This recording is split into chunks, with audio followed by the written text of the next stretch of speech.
Fauss is a park naturalist at the Black Hill Discovery Center in Boyds, Maryland. Black Hill Park is part of the Maryland National Capital Park and Planning Commission, Montgomery Parks. She brings over 20 years of experience in environmental and nature-based education. Katrina currently spends much of her time creating playful, nature-based programs for the park. Prior to working for Montgomery Parks, Katrina was program manager and Western Maryland educator for the Bridging the Watershed program, where she worked with national and state parks delivering Potomac watershed field studies. She has a BA in sociology from Hood College, graduate work in environmental education, and a nature-based educator certificate from the Association for Nature-Based Education. And with that, I will turn this over to Katrina. Thank you, Patty. So good evening, everybody. I have to say that it's been a while since I've done a virtual training. So I'm going to leave space for awkward pauses of sharing in the chat. Patty's going to help me kind of negotiate that. So tonight, I'm excited to return to my roots. At Black Hill Discovery Center, I spend most of my time hanging out with nature preschoolers or with our homeschool groups in the forest, kind of running amok and doing playful education. And so, but this topic that Patty and I settled on for tonight really gets to how I got into this field. So it's been a fun returning, and I'm happy to take questions or comments along the way. So tonight it's really about watersheds and you. So not only are we going to talk about watersheds, but I want to help with making a connection between you and your watershed, because that's my job, is to help people give opportunities to make connections to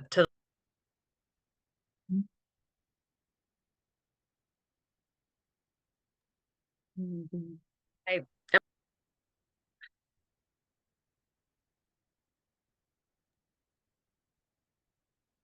okay. Am I unmuted? Yes. Okay. So that's what we're going to cover tonight. And we will feel free again to put something in the chat if it pops up for you. So let me see about getting the presentation to move along. So this is what I'm hoping to cover tonight. Spend a little time talking about your connection to the watershed. So, and what is a watershed, why it matters, delve into some local watersheds and how to figure out your own personal local watershed. Dive into the health and the parts of a watershed, and that pun wasn't intended, and I will take bad water jokes in the chat. We're going to explore some ways to get involved, and then if we have time, we'll do some watershed fun. But anywhere along the line, if you have questions or comments or bad water jokes, pop them in. So all right, let's jump ahead. So I want you to take a moment for yourself to picture a place on the water. Hopefully it's a place that means something to you. So this could be somewhere along a stream in Frederick, or, you know, if you're from somewhere else and there's a stream or a river or a pond or a lake that means something to you. So just take a moment, picture it in your mind. If you want to pop it in the chat, that would be awesome. If not, if you want to just keep it to you, that's okay too.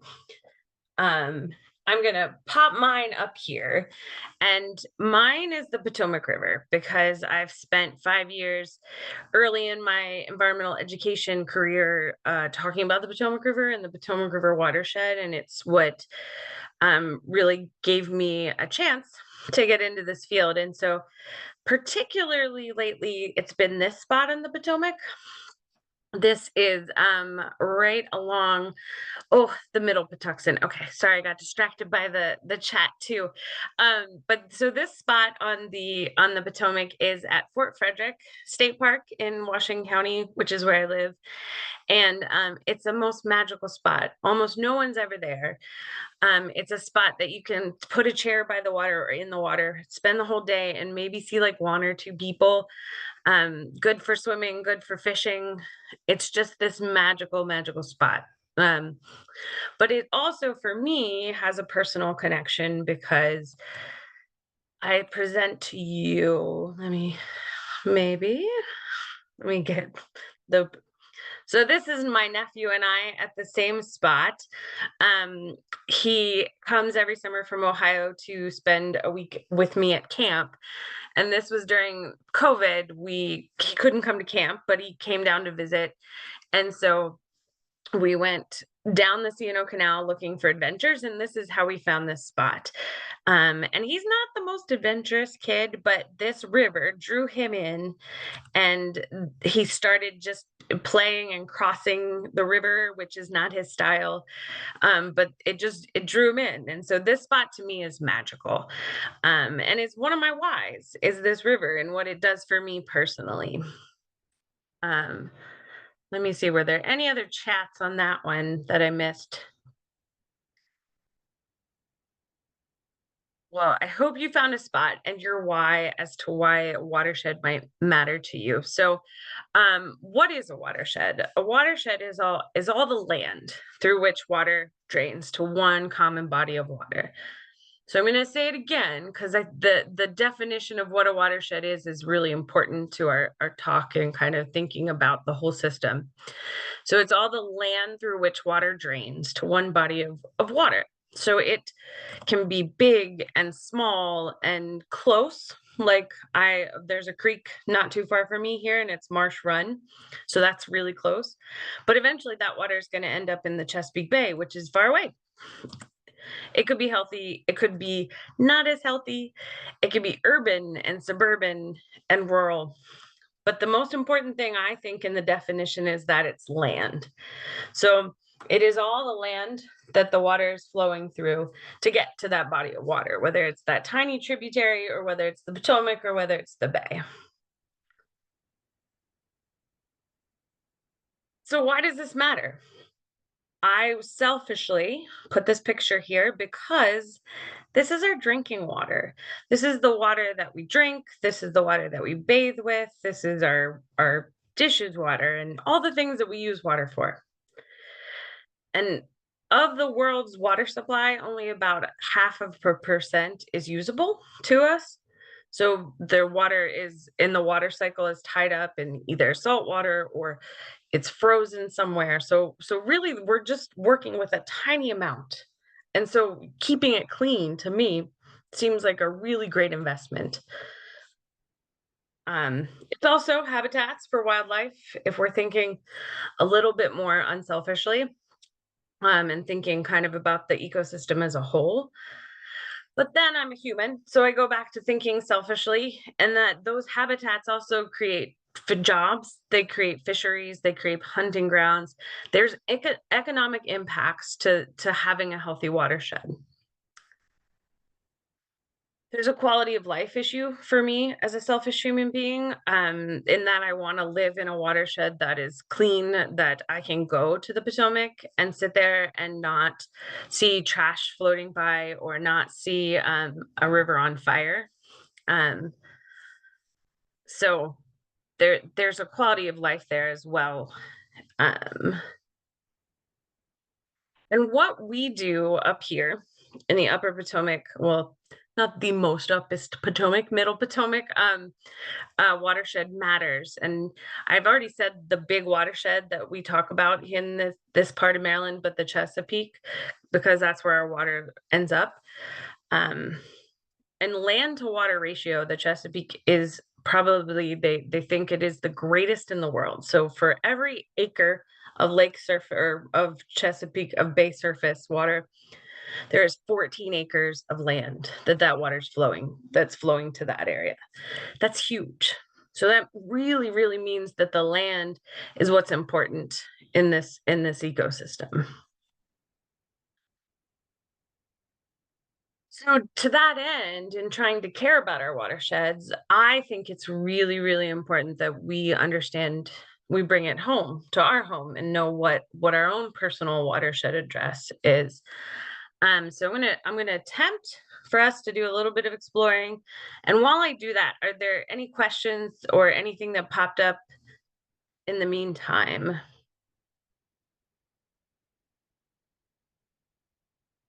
All right.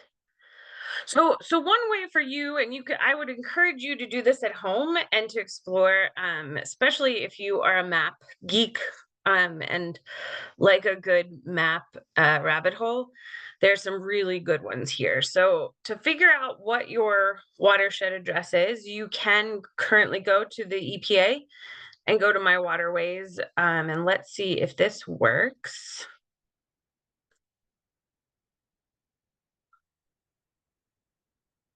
All right, so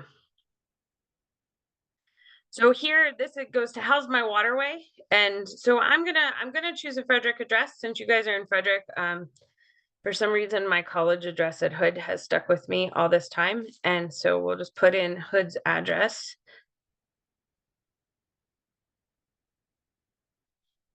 And then we can just search by that, and we can go, this map here will tell us up in the top, it'll tell you what the watershed is. So it's the Carroll Creek Monocacy, and then it gives you a picture of it. So this highlighted area is your watershed, and you can really delve in as if you're a data kind of person. There's all sorts of ways to look at these maps, and what you're interested in. So this is kind of a neat way, and it will show you. I did not go all the way out to kind of see, but it also kind of give you the bigger picture. So that's one way for you to explore your own personal watershed. Let me get out of that. All right, so then the state also has some really great water quality maps and watershed maps, so you can really get to see yours. I'm going to choose this one here, the second one. This is from the Maryland Biological Stream Survey, and it will give you your watershed, but it will also give you data on the health of the streams within your watershed. I just like this map of the two that I listed there. So we're gonna zoom in a bit, or actually we'll just put in the Hood address again.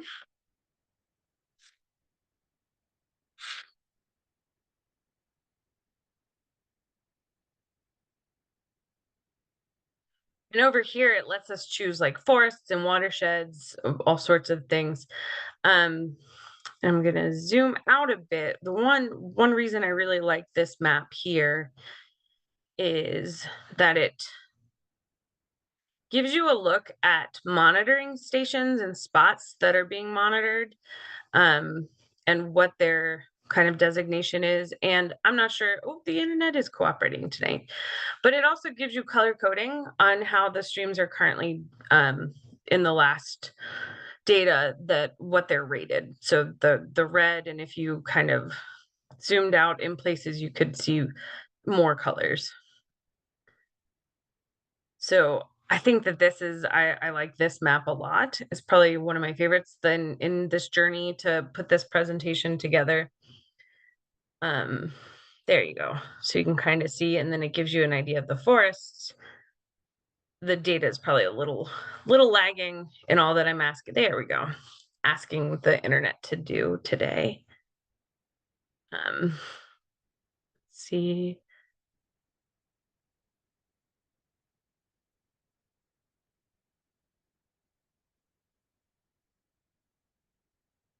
Yep, I sure can. I can share those slides. I'm happy to share the whole thing as well. So all right, so let's grab out of those. And then the other one I would encourage you, that's just fun if you're a map kind of person, is just to go on Google and put it in terrain, and just follow your stream.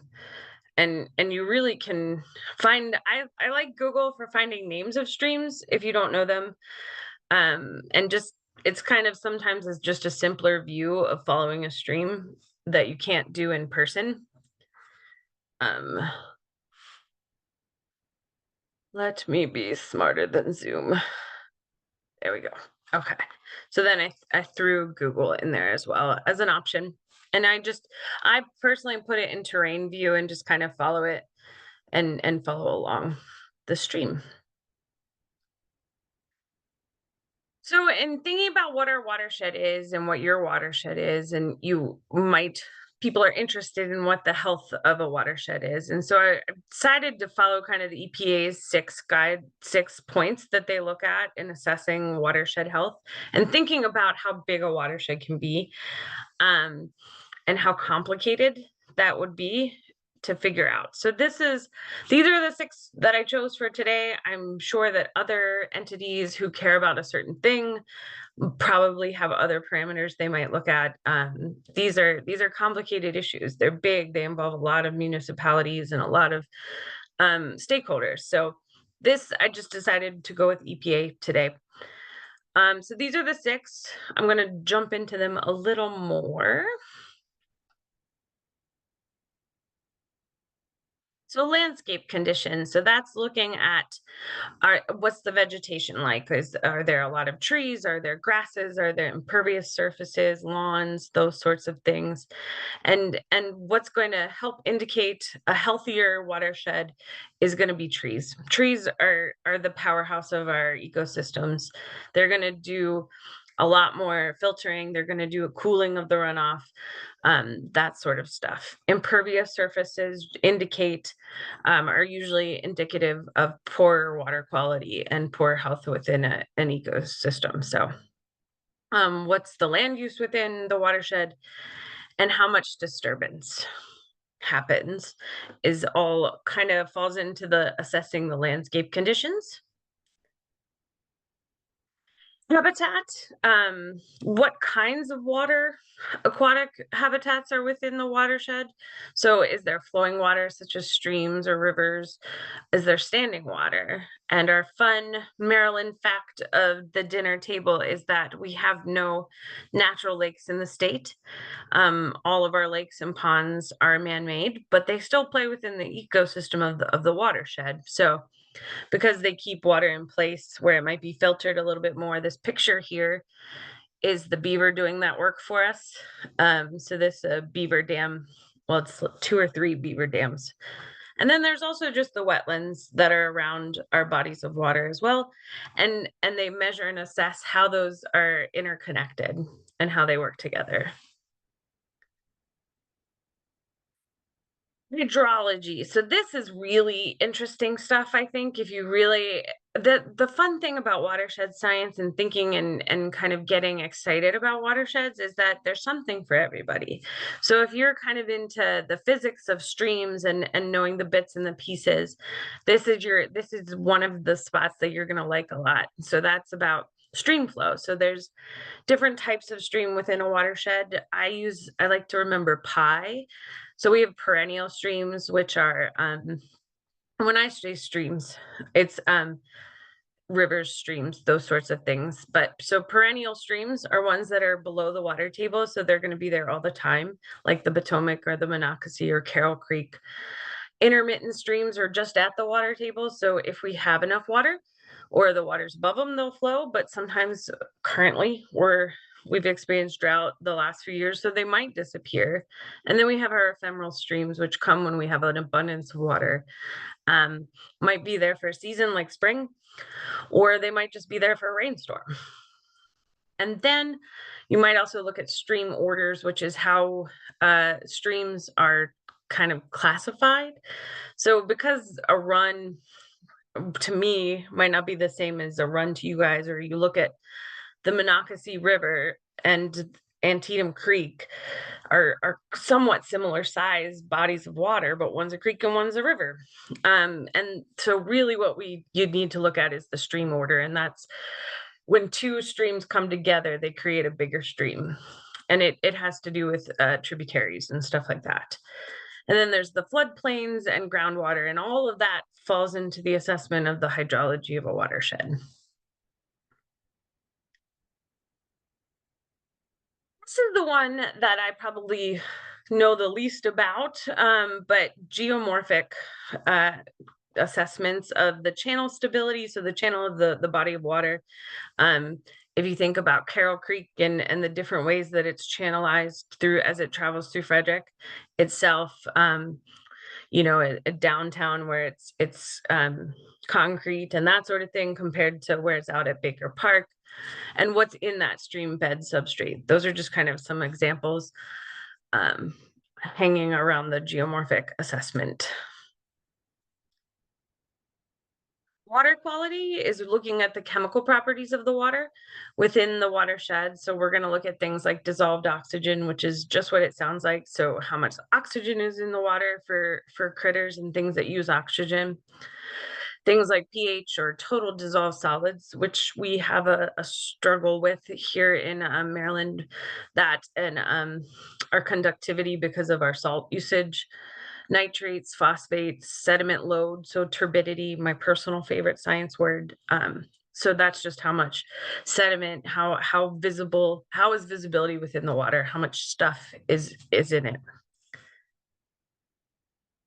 And then the biological conditions, and that's things like aquatic macroinvertebrates, fish populations, riparian zone plant communities, things like that we can go out and measure. And so that's our big 6. This might be a good spot for, let me go back. Are there any questions? Did I miss anything?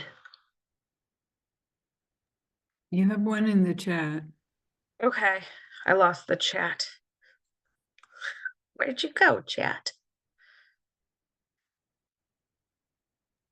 Would you like me to read it? Yes, please.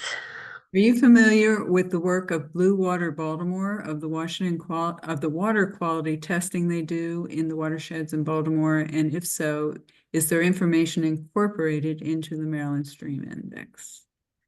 I've heard of Blue Water Baltimore. I'm not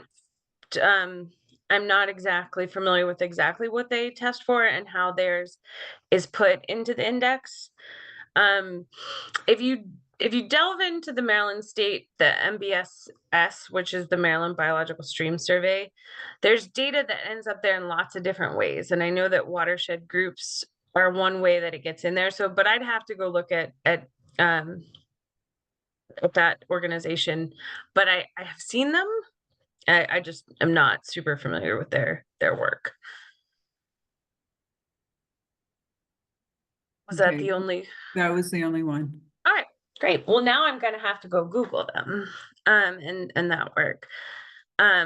So I wanted to talk a bit about the ways that we measure, because this is a great way to get involved.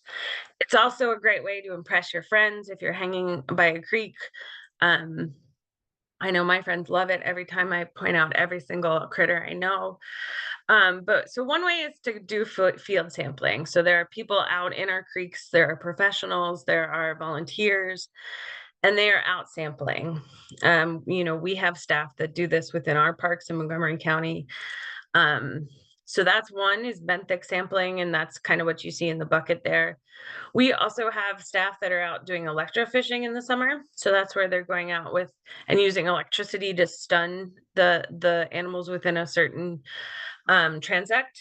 And so then they will take data on everything that's in that area of the stream, so fish and macroinvertebrates. The MBSS, which is the Maryland Biological Stream Survey. And so that's done by lots of different organizations and people throughout the state.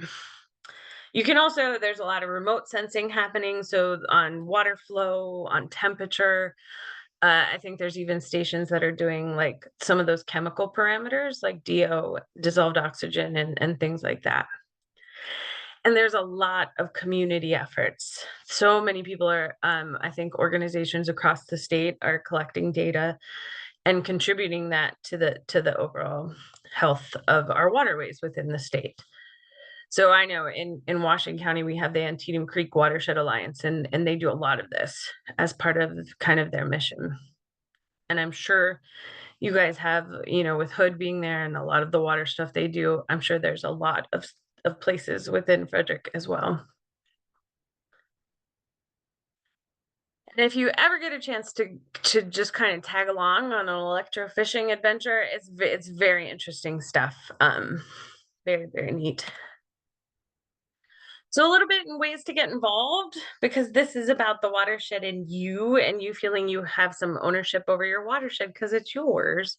I recommend watershed groups. So obviously you guys care about nature and being a part of it, for being here tonight and being a part of what the Nature Council does.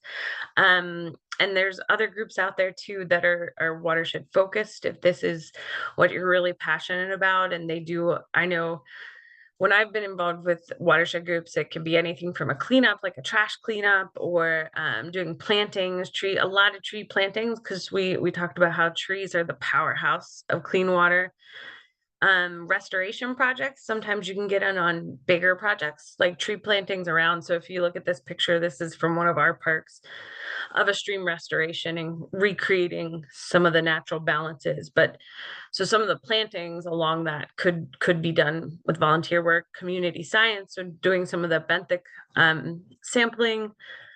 Really, there's so much that you can do at your own house if you have a yard, and making your own yard a watershed wonder. So if you have space to do trees, if you have space to have native plants to replace lawn, if you have places to do rain barrels, all those things that make us a good steward in general, make us a really great steward for the watershed. And then I think for me personally, getting to know and enjoy your watershed and making it personal so that you care about what happens in it, and is just as important. So getting out on the river, if you're a kayaker or if you're an angler, going out and fishing and finding your best spots, or if you just like to sit in a lawn chair with your feet in the water, I know some great spots to do that. So I think that that is just as important as the other things.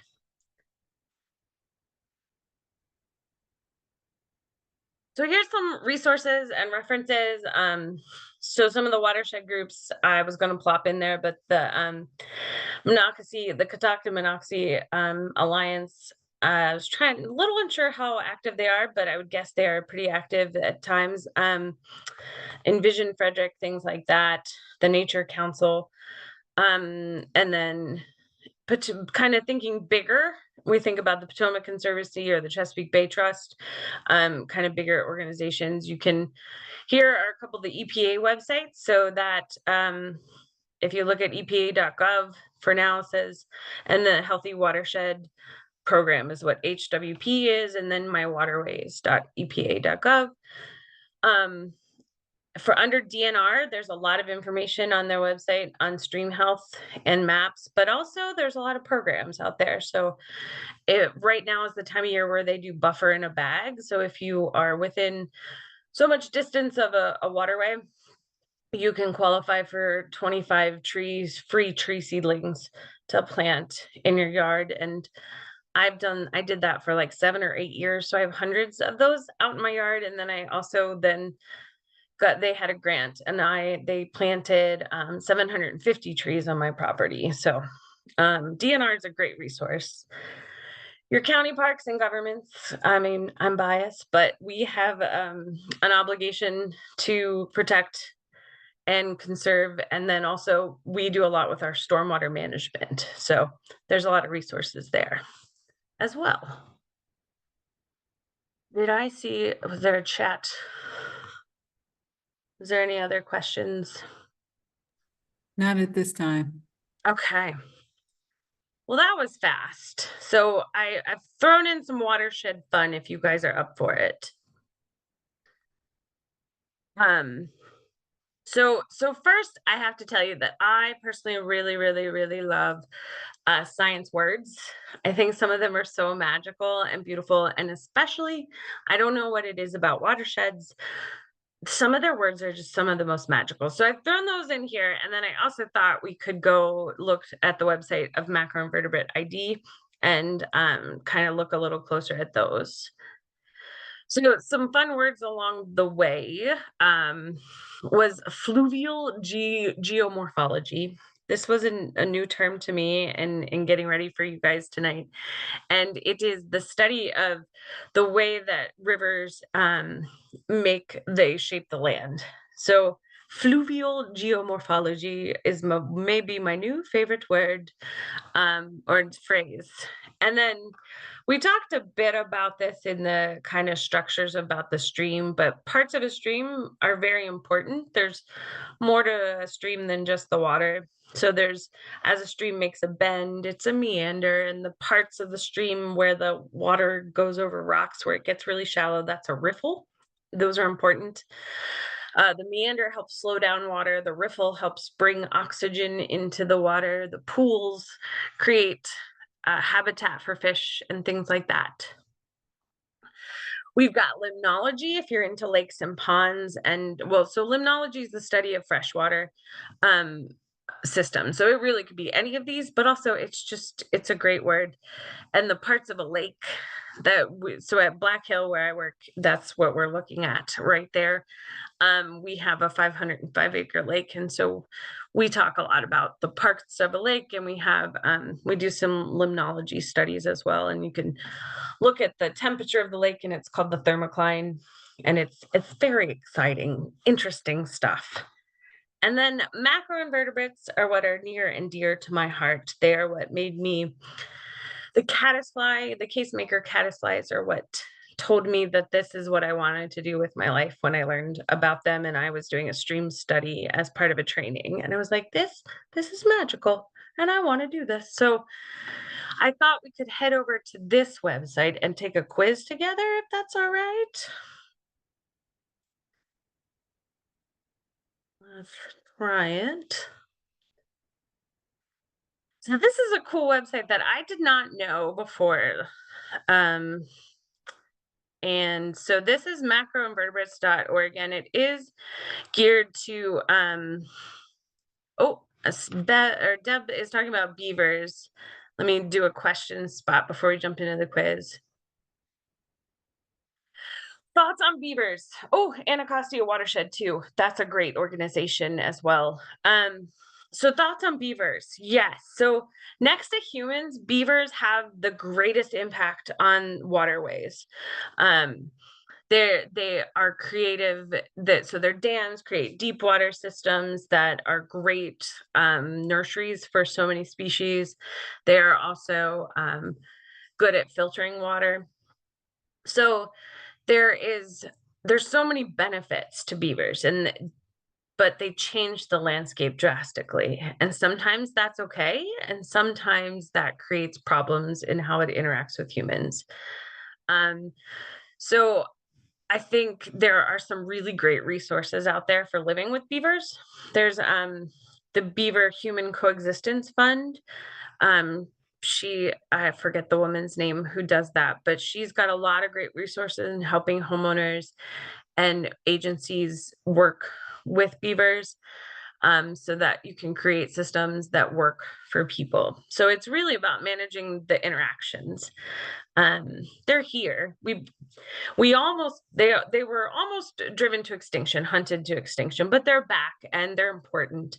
And so I think it's really about kind of managing the relationships. I know at our park, we're bordered by neighbors, and beavers. At times we have like 20 lodges along our banks of our lake. So we do things like tree painting with sand paint to help where the interaction between the neighbors and the beavers happen. We also might cage off trees, that sort of thing. And then our stormwater managers are probably maybe less enthusiastic about beavers because they have to do the work of keeping our stormwater systems intact and working. But they're also great habitats for beavers to take up. So that's some of my thoughts on beavers, but they're magical. And they have, I don't know, beavers are complicated. Okay.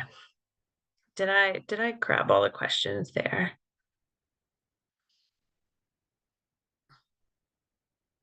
Okay, yeah, I think I did. Well, if you're still with me and you want to jump into a little bit of macro ID just for some watershed fun. So this is macroinvertebrates.org, and they are focusing on the northeast of the US in macros that we might see here. So what I like about this one, and they use their own key. So if you go to this website, they have their own key. So you could look at the key and then kind of use a dichotomous key to figure out the characteristics that help you identify it. I just thought this was a fun website that maybe just look and take a guess. So here we have the critter. And they are looking at different things. So things to look for. And they have a couple different views, which is fun, but here we can see the legs.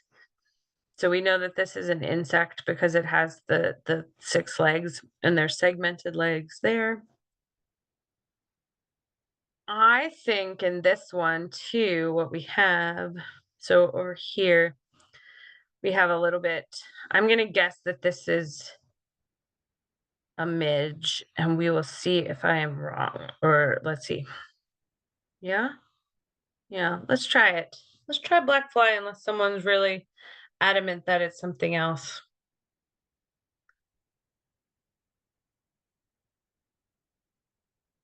Oh no, we didn't get it right. But a snout moth. Oh, okay. That one I don't know. So, we could be here all day where I just go bug by bug. But so I just thought this was a really great website to get enthusiastic about some of the macroinvertebrates that you might see. This one for sure is going to be a case maker caddisfly. I'm sure of it. But you have the legs here, and then let's see what the case looks like. These are cool case makers. So this is made out of sticks and leaves that they put together, and we can find out what kind of case maker it is.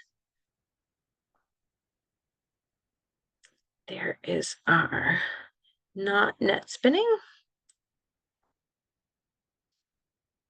So this is a humpless case maker. So I'm guessing that refers to just how straight and linear this case is. But if you haven't seen a case maker caddisfly in person this summer, you should you do you, but make it a goal. It's so, once you see it, it's amazing. But that is one way to get to know some of them. And then I wanted to share as well is my personal favorite book in this kind of work is The Guide to Common Freshwater Invertebrates by Vaushel. It's so interesting. It's actually a good read. It's a nice beginner, I think, introduction to macroinvertebrates of this area. And I believe it's no longer in print, but you can find used copies online. So if you have a chance to kind of hang out with that book, I would recommend it. And then I just leave this space for you to kind of more questions, comments. If you thought of a bad water joke, I kind of did that probably a little fast. So hopefully we have a lot of room for discussion.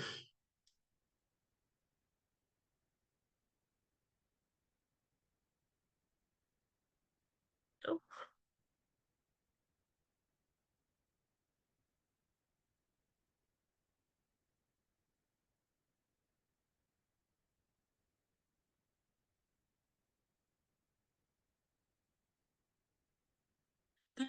Insects, Dave, the insects we were looking at, yes, those are water insects. Those are so they're benthic macroinvertebrates. So they're found, benthic just refers to where in the stream they're found. So they're usually bottom dwellers, and the macro means big enough to see, invertebrates, no backbone. So yeah, so all those that we were looking at were probably all benthic water insects. And then let me see.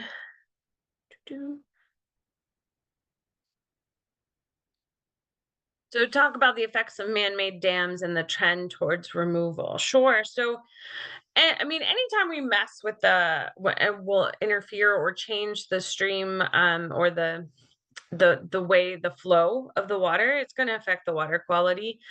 Um, so creating that deep water, that's going to change the ecosystem. It's going to make the water, there's not as much oxygen in deep water, and you also, I think there's some more people usage around deep water.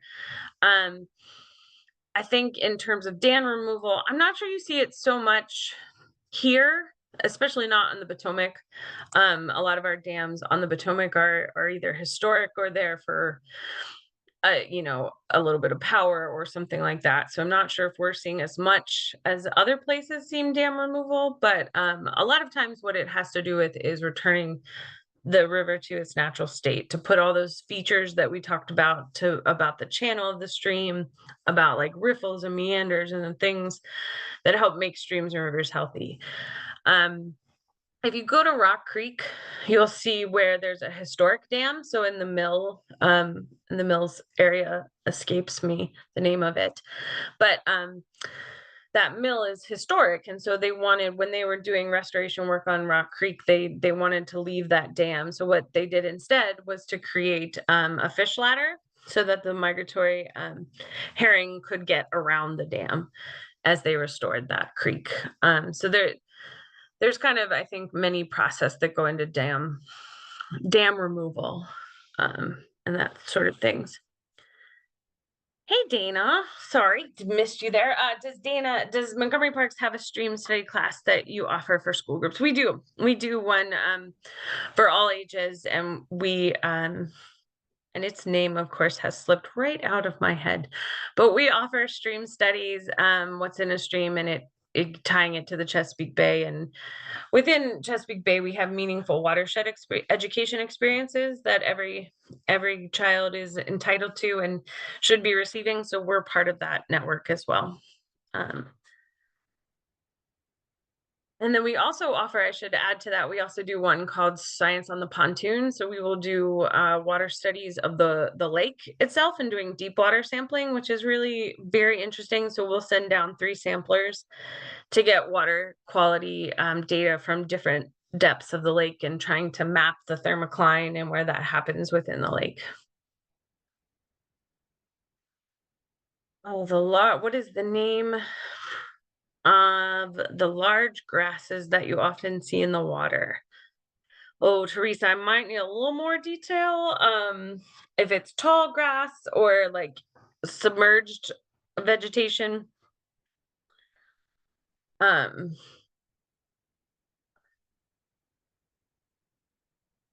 it's right on the edge, submerged vegetation, and it's large. Right off the top, I mean, I know in some places we have problems with hydrilla, which is an invasive grass, or submerged aquatic vegetation. I don't know how much the Potomac has trouble with that. I do know I see a lot on the Potomac of water willow, which is on the edge. Looks like seaweed, and it's about 4 feet long. Maybe some hydrilla. I don't know. I hate to give you something and not know for sure, but if you find pictures, I'm happy in the middle of the water. Could be hydrilla, could be something else. I'm happy to share. I didn't put it in the slide, but I'm happy to share my email. So if you ever grab a picture of it and you want to send it in, or I can send out some resources in aquatic vegetation. And now I'm just going to be racking my brain. Yeah, so let me put my email here. I should have put that in the presentation. I'm so sorry. So it's just my name at Montgomery Parks.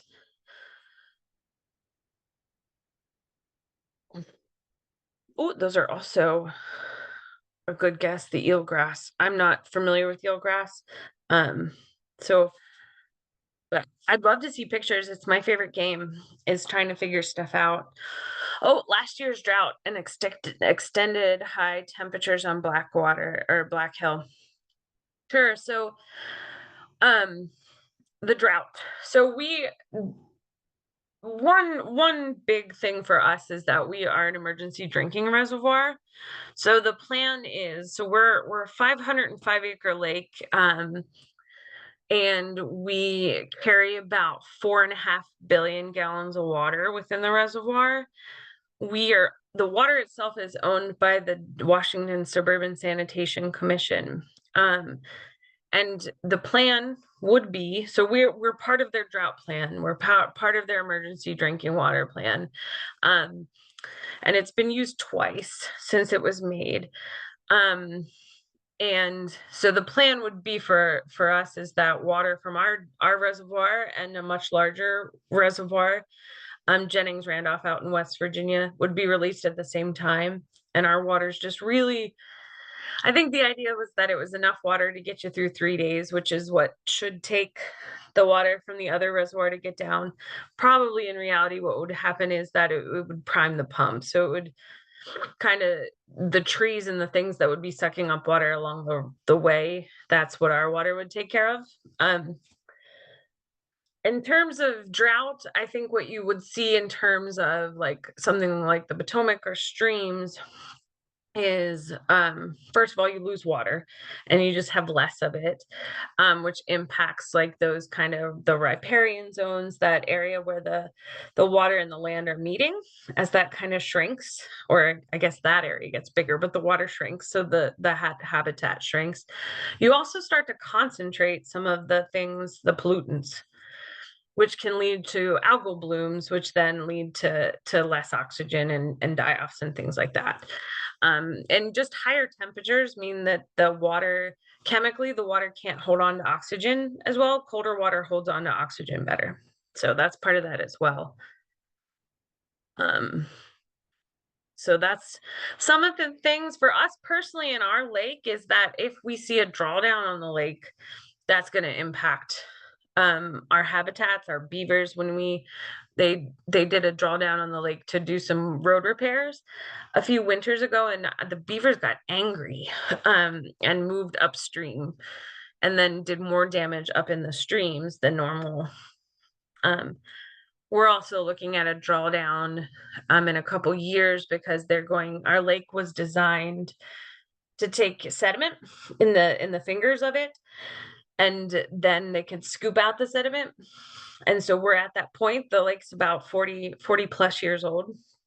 And so the WSSC is working on the plan to come in and lower the lake so that they can let the sediment dry in place, and then they'll come in and scoop it out and put it somewhere.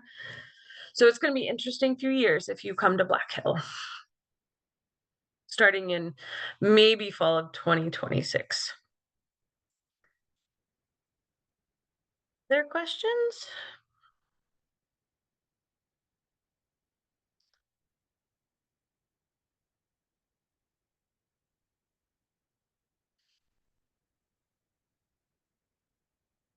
Well, I thank you guys, and I hope that you get out in your watersheds and find your magical spot if you don't have one yet.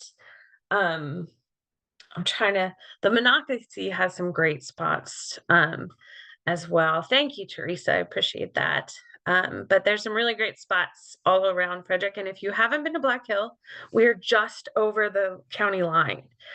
You're allowed in. We're a great time. And our center's open Friday, Saturday, and Sunday, and Patty is there Sunday afternoons if you want to come see her. And I'm there on other days. So thank you guys.